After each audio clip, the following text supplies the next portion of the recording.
पहाड़ों की तरफ देख रहा था। उसके होठों पर प्यारी सी मुस्कान थी। तभी उसके दोस्त ने पीछे से उसके कंधे पर हाथ रखा।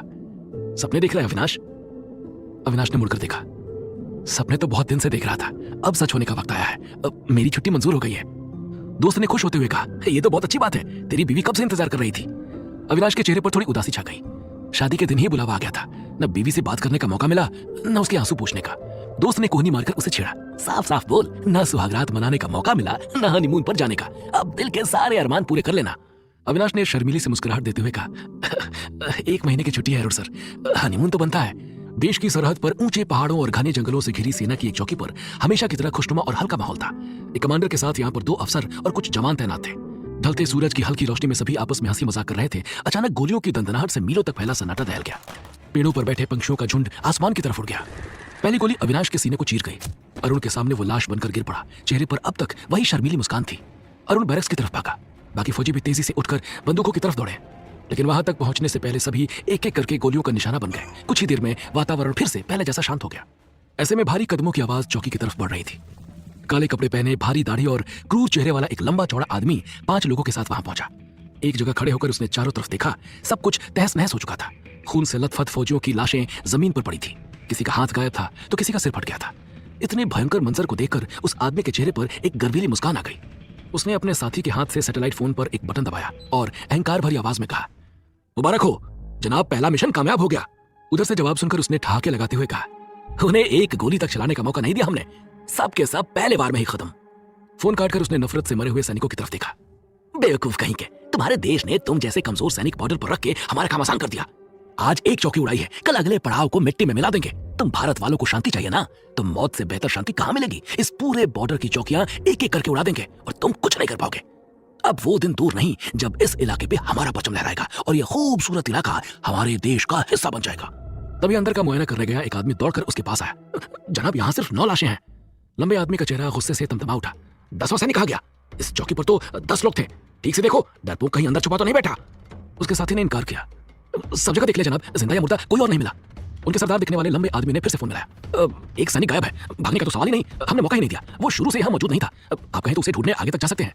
दूसरी तरफ से उसे सख्त आवाज में निर्देश मिला, इस वक्त आगे जाने में खतरा है। नहीं, हमसे नहीं ढूंढेंगे। इस देश के सैनिकों को मैं अच्छी तरह समझता हूँ। अपनी जान से ज्यादा इन्हें अपने देश की मिट्टी और अपने साथियों की जान प्यारी होती है। देखना, वो 10वां सैनिक खुद तुम्हें ढूंढते हुए आएगा। अभी के लिए लौटाओ, उसे जंगल में खत्म करना। सरदार ने फोन बंद करके अपने आदमी को कहा, ये लाशें उठा के रसोई घर में डाल दो और इस जगह को आग लगा दो। राखो जाने दो बॉर्डर की पहली चौकी। इन्हें पड़ोसी देश की ताकत का अंदाजा लगना चाहिए। कुछ ही देर में पूरी चौकी आग की लपटों से घिर गई। अपने साथियों के साथ सरदार मुड़कर जंगल की तरफ चल पड़ा, लेकिन एक सवाल उसे अब तक परेशान कर रहा था। आखिर है कहां वो 10वां सैनिक? जंगल के रास्ते से घोड़ा गाड़ी पर सवार विक्रम अपनी चौकी की तरफ बढ़ रहा था। सुबह अंधेरे से ही वो राशन और जरूरत का बाकी सामान लेने अगली चौकी के लिए निकला था। पहाड़ों के ऊपर बसी उनकी चौकी तक जाने की कोई सड़क या सीधा रास्ता नहीं था। पथरीली पहाड़ियों और कच्ची पगडंडियों के साथ घने जंगल से गुजरता हुआ सिर्फ घोड़ा गाड़ी एक तरीका था आने जाने का, या फिर पैदल चलना होता। विक्रम 6 फुट का लंबा आकर्षक नौजवान था। गोरा रंग, गहरी काली आंखें और तराशा हुआ चेहरा देखकर यूनिट वाले उसे हीरो कहते थे। फौजी ट्रेनिंग के बाद उसके मजबूत कंधों और चौड़े सीने पर वर्दी बेहद शानदार लगती थी। पिछले 6 महीनों से वो देश की आखिरी चौकी पर तैनात था। ये उसकी पहली पोस्टिंग थी, जो उसकी सजा का हिस्सा थी। विक्रम का परिवार पहाड़ों के नीचे गांव में रहता था। उसके परदादा और उनसे पहले के परिवार के सदस्य ज्यादातर जंगली जानवरों का शिकार करके उन्हें बेचते थे और उसी कमाई से अपनी गुजर बसर करते थे। बॉर्डर के नजदीक होने के कारण अक्सर सेना के जवान उनके गांव के आसपास नजर आते। विक्रम के पिता बचपन से वर्दी वाले जवानों को देखकर खुद भी सेना में भर्ती होने का सपना देखने लगे। उन्हें बचपन में स्कूल की शिक्षा नहीं मिली थी, इसलिए ये सपना पूरा ना हो सका, पर अपने बेटे को उन्होंने शुरू से पढ़ने लिखने के लिए प्रेरित किया। जब विक्रम के नाम सेना की ट्रेनिंग यूनिट में दाखिले का खत आया तो उसके पिता विक्रम को गले लगा के रो पड़े। ट्रेनिंग पर जाने से पहले उन्होंने विक्रम से कहा, बेटा, मेरी जिंदगी सफल हो गई। तुझे अपने देश के सैनिकों की वर्दी में देखकर ऐसा लग रहा है जैसे मैं ही फौजी बन गया। इस वर्दी की इज्जत करना और अपने देश का नाम हमेशा ऊंचा रखना। गर्व है मुझे अपने बेटे पर। लेकिन ट्रेनिंग के दौरान धीरज नाम के एक फौजी के साथ विक्रम का झगड़ा हो गया, जिसकी वजह से उसे सजा के तौर पर इस पहाड़ी चौकी में भेज दिया गया। वैसे यहाँ कोई खास तकलीफ नहीं थी, सिवाय इसके कि 6 महीनों में उसने एक बार भी गन नहीं चलाई थी। एक असली फौजी होने का उसे कोई अनुभव ही नहीं मिला था। बिल्कुल बॉर्डर से लगी हुई ये जगह एक तरफ पथरीले सपाट पहाड़ों से घिरी थी और दूसरी तरफ बेहद घने जंगल से। जंगल के पेड़ इतने घने थे कि उनकी टहनियों और पत्तों से सूरज की रोशनी पूरी तरह से कट गई थी। जंगल के ज्यादातर हिस्से की जमीन पर सूरज की किरणें कभी नहीं पड़ती थी। सदियों पुराने पेड़ों के तने इतने मोटे थे कि 4-5 आदमी उनके पीछे छुपे रह सकते थे। लेकिन इस जंगल से गुजरकर सरहद पार करना बेहद मुश्किल था, बल्कि नामुमकिन था। इसलिए जंगल के किनारे बनी चौकी पर पिछले 30 सालों में कभी हमला नहीं हुआ था। फिर भी सरहद की रक्षा के नाम पर सेना की एक छोटी टुकड़ी को यहाँ रखा जाता था। लेकिन उसमें ऐसे जवान रहते थे जिन्हें या तो किसी वजह से सजा दी गई हो या वो रिटायर होने वाले हो। इसलिए वो सभी दोस्तों की तरह हंसी मजाक करते हुए अपने दिन बिताते थे। विक्रम जानता था इस वक्त सभी बाहर बैठकर कप्तान अरुण के गिटार का आनंद ले रहे होंगे। 2 दिन पहले की तरह शायद सबने छेड़ भी रहे होंगे। 2 दिन पहले का मंजर याद आते ही उसके चेहरे पर मुस्कुराहट आ गई। मेजर रवि अपनी पत्नी और बेटे की तस्वीर निहार रहे थे जब कप्तान अरुण गिटार पर एक प्यार भरे फिल्मी गीत की धुन बजा रहे थे। सूबेदार हनुमान सिंह ने चुटकी लेते हुए पूछा, सर जी, आप ये गाना अपने लिए बजा रहे हैं या मेजर साहब के लिए? अरुण ने मुस्कुराकर जवाब दिया, सबके लिए सूबेदार साहब। आपको भी भाभी जी की याद आई या नहीं? कर्नल राकेश हंसने लगे। हम लोग अब अपनी बीवियों को प्यार भरे गीतों से नहीं, फोन पर मिली उनकी डांट से याद करते हैं। मौज मस्ती के दिन तो तुम्हारे हैं। अच्छा बताओ, तुम्हारी मंगेतर विशाखा कभी तुमसे गुस्सा होती है या नहीं? अरुण ने शर्माते हुए जवाब दिया, बस एक बार हुई थी सर, क्योंकि इतने महीनों से छुट्टी नहीं जा पाया। ठहाका लगाते हुए कर्नल राकेश ने कहा, वो तो प्यार वाली फटकार मिली होगी। हमारी उम्र तक आते आते इस डांट से सारा प्यार हवा हो जाता है, रह जाती है सिर्फ गुर्राती हुई श्रीमती जी, चाहे फोन पर हो या साक्षात।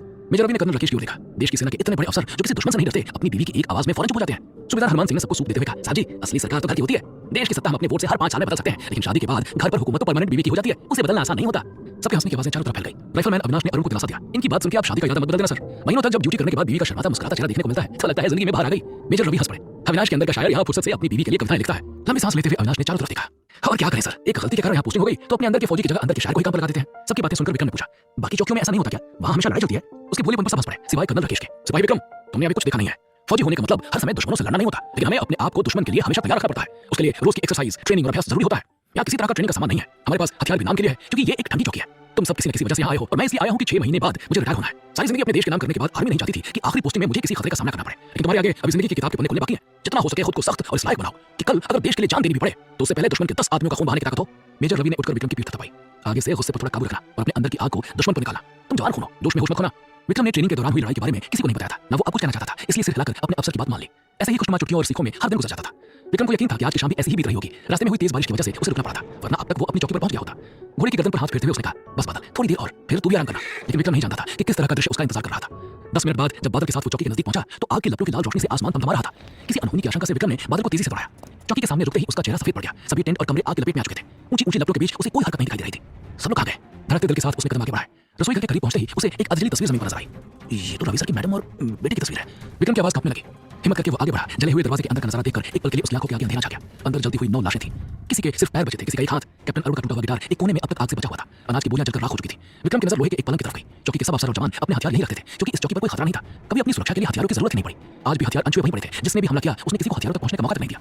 पलटकर विक्रम बाहर दौड़ाया। उसकी आंखों से बहते आंसुओं से उसका चेहरा पूरी तरह भीग गया था। उसे समझ नहीं आया कि वो क्या करे।